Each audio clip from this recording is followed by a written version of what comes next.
ဒီမှာမြတ်စွာဘုရားကချက်သားတို့တဲ့တခုသောဘဝတုန်းကငါဘုရားအလောင်းတော်ကြီးဟာတိတ္တပမောက္ခဆံဖြစ်တယ်အဲ့ဒီမှာတပည့်တွေငါမှ900လောက်ရှိတယ်တနေ့တော့ရွာတရွာကအဲ့ဒီတပည့်တွေကိုထမင်းစားလာဖိတ်တယ်ဖိတ်တော့ဟုတ်ပြီမနေ့ဖြန်မနေ့ငါရဲ့တပည့်တွေကိုလွှတ်လိုက်မယ်ဆိုပြီးတော့ဆရာကြီးကလက်ခံထားတယ်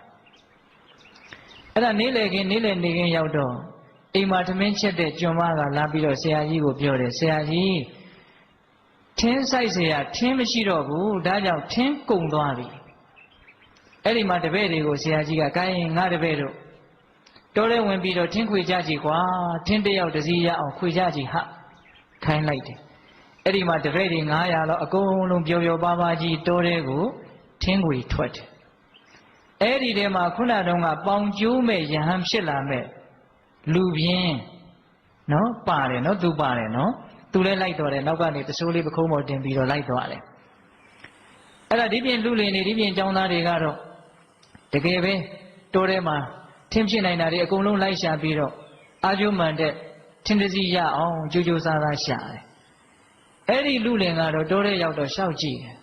ရှောက်ကြည့်တာဘာကြည့်တာလဲဆိုတော့အိတ်ဖို့နေရရှာတာသူကအဲ့ဒါနဲ့ရှောက်ကြည့်ရင်းနဲ့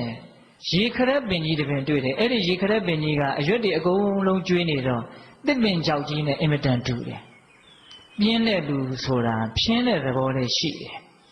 တိတဲ့တိလိုက်တာဟာပြင်းတဲ့လူအတွက်မသိတာပဲများတယ်အဲ့ဒီတော့ဒါကြီးဟာရေခရက်ပင်ကြီးအဆူကြီးလို့ तू မသိဘူးအဲ့တော့ तू က तू များဖို့တော့အထင်သေးနေသေးတယ်ဟိုကောင်လေးအလိုက်တာဒါတစ်ပင်ကြောက်ကြီးသူတို့မသိလို့ရှောက်ရှားနေတာတကယ်ဆိုရင်ဒီအပင်ကြီးကိုချိုးပြူပြီးတော့ယူသွားပြီးတာပဲငါကတော့လူရည်လေတဲ့လူဆိုတော့မဲသူကအဲ့ဒါလိုလဲတွေးသေးတယ်တွေးပြီးတော့အဲ့ဒီရေခရက်ပင်အောက်မှာအစိုးစုပ်လေးခင်းပြီးတော့အဲ့ဒီတစ်မြစ်လေးခေါင်းခုပြီးတော့အိတ်တာပဲသူများထင်းခွေနေတဲ့အချိန်မှာသူဘာလုပ်နေတယ်အိတ်နေတာအဲ့ဒါနဲ့အကုန်လုံးထင်းခွေလို့ပြီးရပြီဆိုတော့သူကတော်တော်ကြီးအိမ်မောကြနေတော့ကျောင်းသားတွေကသူ့ကိုခြေထောက်နဲ့နှုတ်ပြီးတော့ဟဲ့ကောင်ထတို့သွားတော့မှဆိုတော့အဲ့ဒီတော့မှပြူပြတဲ့သူထလာပြီးတော့ဟာနေကြပါအောင်ဟာတော်တဲ့ငါတယောက်တည်းမနေရဲဘူးကြောက်လဲကြောက်တတ်တယ်သူကအဲ့ဒါနဲ့မင်းပြင်းလုံးကပြင်းနေပြီးတော့တို့သွားနေမယ်မင်းဖြည်းဖြည်းမှလိုက်ခဲ့ထင်းတစည်းမရသေးတော့သူဆရာကြီးကိုလည်းကြောက်ရတယ်အဲ့ဒါနဲ့အဲ့ဒီရေခရက်ပင်ကြီးပေါ်ကိုအပြေးလွှတ်တက်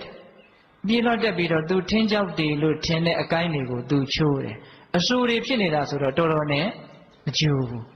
အဲ့ဒါနဲ့မရမကချိုးလင်္ကကြောင်းတော့ရတော့အောက်ပြစ်ချပြီးတော့နောက်ထင်းချောင်းတစ်ချောင်းကိုအလော30ချိုးလိုက်တာအဲ့ဒီထင်းချောင်းကကျိုးပြီးတော့အရှိန်လုံးပြီးတော့မျက်လုံးတစ်ဖက်ကိုလာပြီးတော့ထိုးမိသွားတယ်အဲ့ဒီမှာအဲ့ဒီမျက်လုံးကသွေးတွေထွက်လာအဲ့ဒီမှာအဲ့ဒီမျက်လုံးကိုလက်တစ်ဖက်နဲ့ပိတ်ပြီးတော့တစ်ပင်ပေါ်ကခရခက်စစ်ဆင်းရတဲ့ထင်းလေး5 6ချောင်း9ချောင်းကိုပစိုးလေးနဲ့စီးပြီးတော့နောက်ကနေအပြေးလိုက်တယ်လက်တစ်ဖက်ကမျက်စိကိုပိတ်ထားရတယ်အဲ့ဒီမျက်စိကန်းသွားတယ်အဲ့ဒါနဲ့တငယ်ချင်းတွေနောက်သူမမီပါဘူးအဝေးကြီးမှာပြက်ကြံနေရတယ်အိမ်လေးရောက်တငယ်ချင်းတွေကထင်းတွေပါတွေအကုန်လုံးစီးပြီးတော့ပုံထားတယ်သူကနောက်ဆုံးမှရောက်တော့သူ့ရဲ့ထင်းစည်းကအပေါ်စွန်ဆုံးမှဖြန့်ပြီးတော့ထားလိုက်တယ်မနဲ့လင်းတော့ကျွမ်းမဖြစ်တဲ့လူကမနဲ့ခင်းစောစောထမင်းစားသွားရမှာဆိုတော့အစိုးကြီးထပ်ပြီးတော့ထမင်းစားလိုက်မယ်ယာကုတောက်ပြီးတော့သွားကြဆိုဆရာကခိုင်းတော့ယာကုထပ်ပြီးတော့ဂျိုတာအပေါ်စွန်ဆုံးထင်းတွေကိုဆွဲချလာတယ်ကျွမ်းမကလည်းခတ်အားဟိုရောက်တော့မီးဖို့တဲ့ရောက်တော့မီးမွှေးတယ်ထင်းအဆူတွေနဲ့မွှေးတော့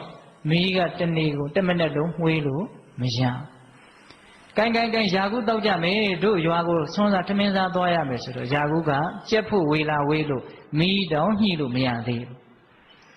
အဲ့ဒီမှာနေကြီးမြင့်တော့ဆရာကြီးကဟေးငါတပည့်တွေမင်းတို့ဘယ်လိုမသွားကြတော့အဲ့ဒီမှာယာကုမကြိုဘူးကျွန်မကဆရာကြီးဒီကောင်လေးထင်းနေအဆူတွေခွေးလာတယ်